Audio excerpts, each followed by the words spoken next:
Yo, yo, yo, YouTube Live, how's it going?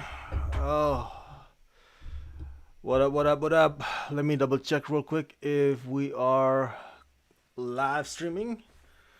Uh, there's one way to find out.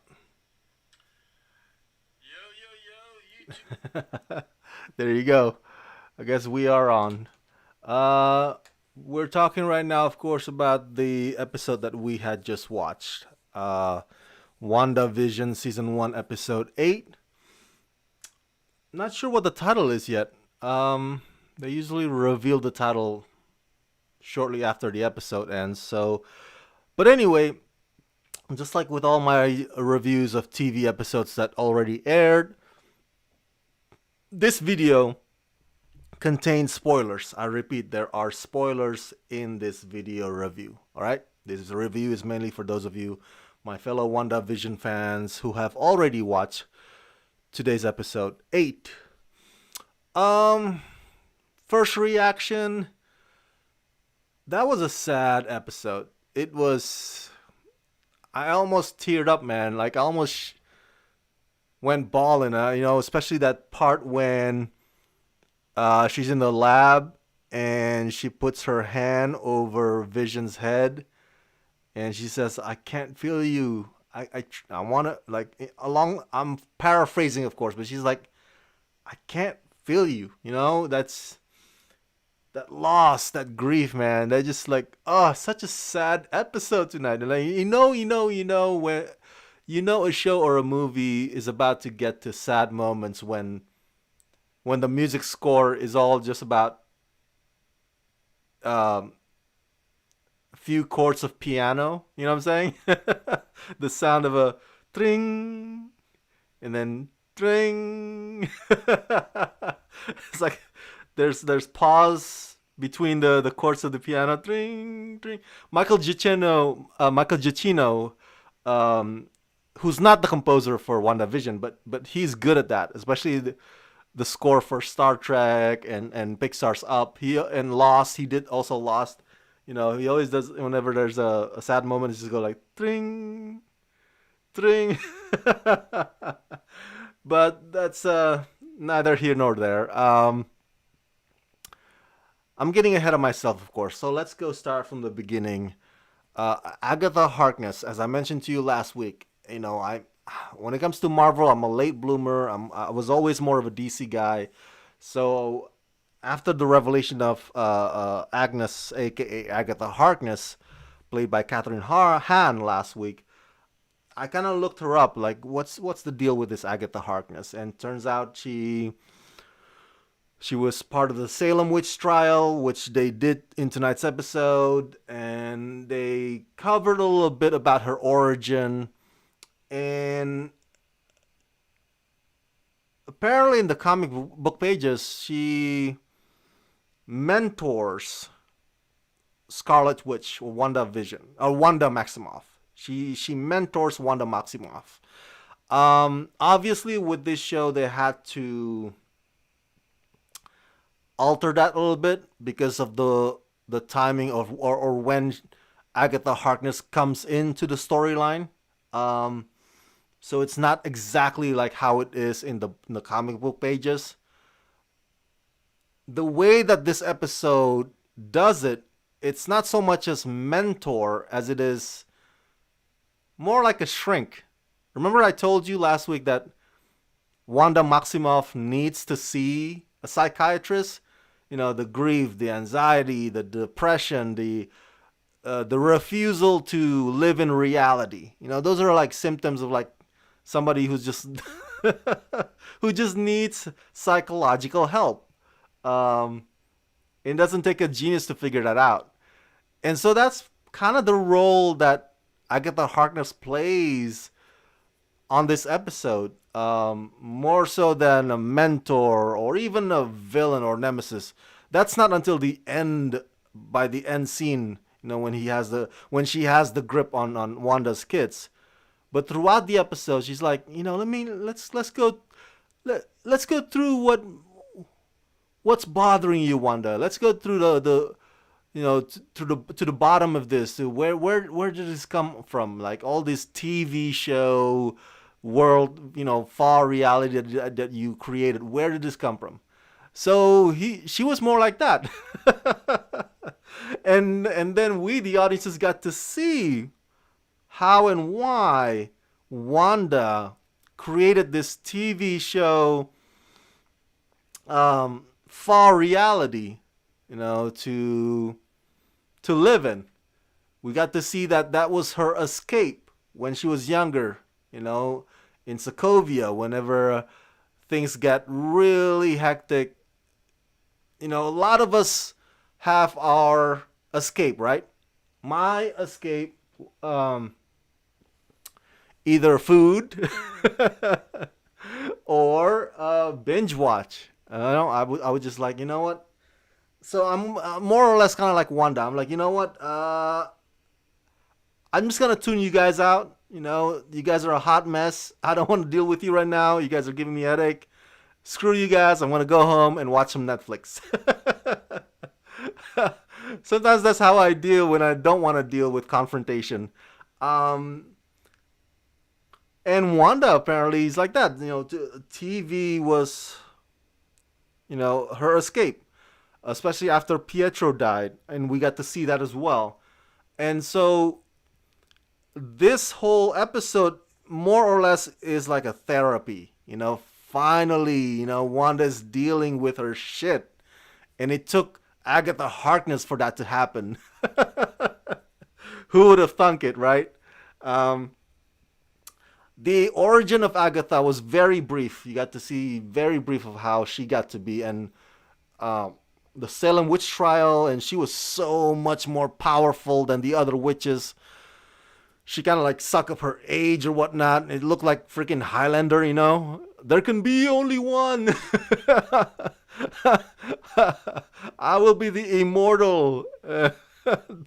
um, but yeah, she's very, very powerful and very formidable. And I just want to give a quick shout out to Catherine Hahn, the actress who plays Agnes. Um, we need to give her 1,000 props, man. And we've seen her over the years, right? In a lot of movies and TV shows, including those Bad Moms movies. Remember that? Bad Moms and then Bad Moms Christmas, the sequel. They're not great, but Catherine Hahn was great in them. And she's always consistent. And so what I'm getting at is I'm so happy that Catherine Hahn, if I haven't said it before, I'm going to say it right now. I'm happy that Catherine Hahn got this Marvel gig. And I'm happy that her role is more than just Agnes. Because the first few episodes, like, oh, that's cool. Catherine Hahn is in a Marvel universe now. That's awesome. So happy for her. And now I'm extra happy because she's like, she's playing this cool villain. You know, uh, a bigger character than just stepping in and then stepping out. So yeah. So and I think she's been doing a wonderful job these past few episodes. Um, Although I must say that at the end of today's episode, when she has those kids, by their neck, she kind of looks like Idina Menzel. You know, the lady from Frozen and Wicked Broadway. With the black hair and the, I don't know, something about the makeup as well. I mean, I don't mean it to be bad, but Catherine Hahn looks like Idina Menzel in that one brief scene. But I digress. So, yeah, it was.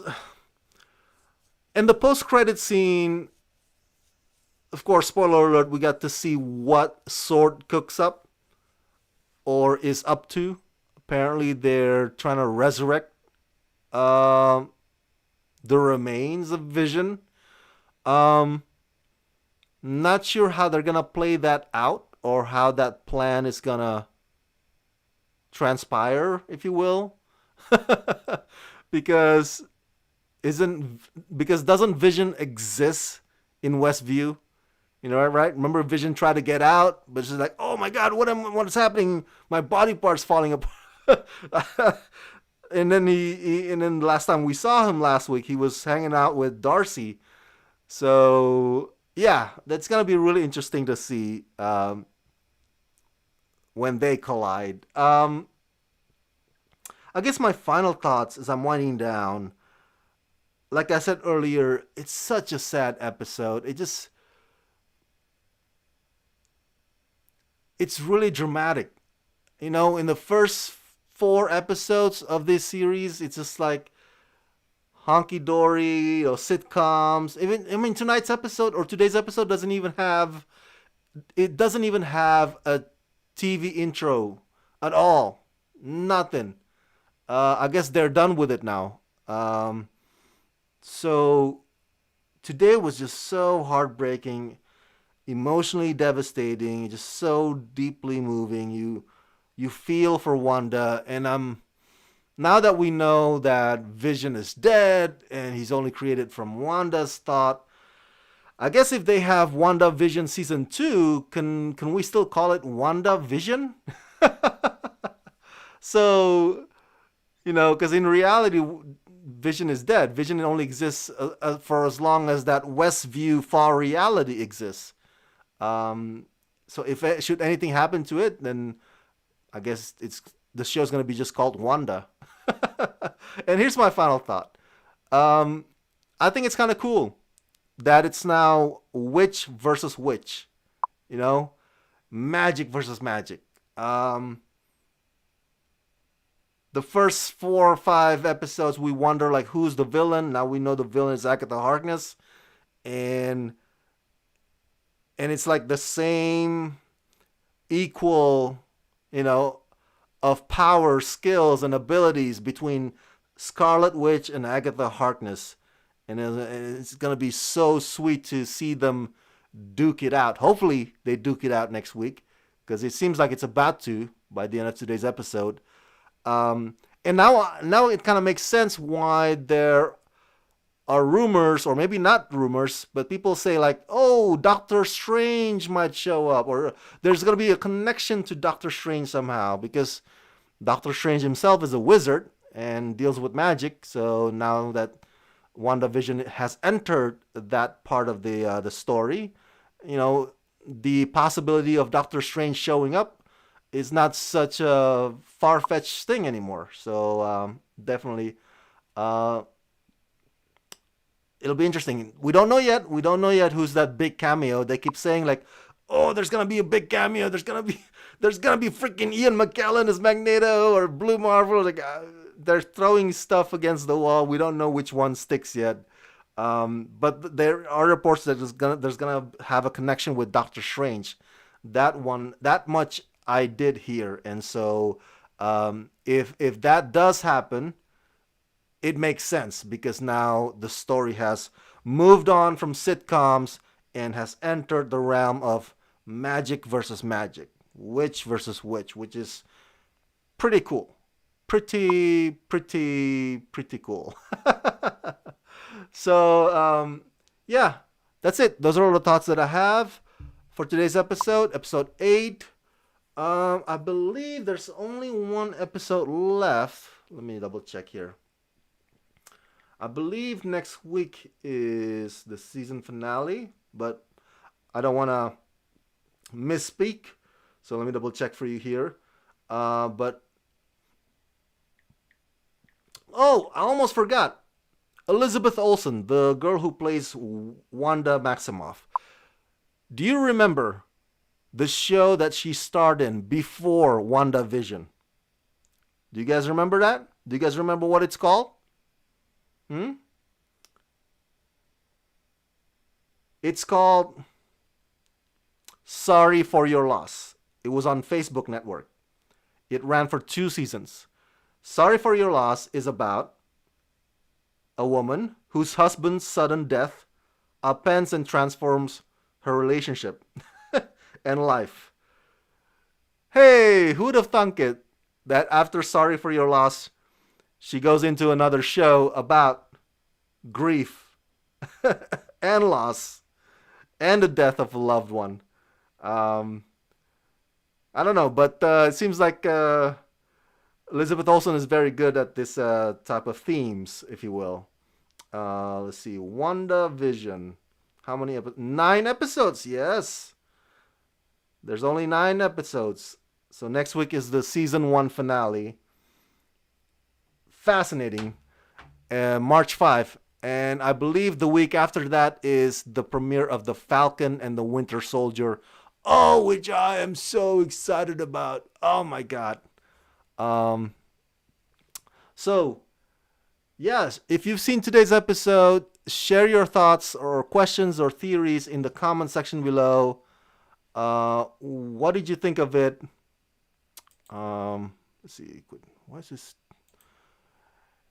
And do you agree or disagree with my assessment of today's episode? And also, what's your theory for the season 1 finale that's coming up next week?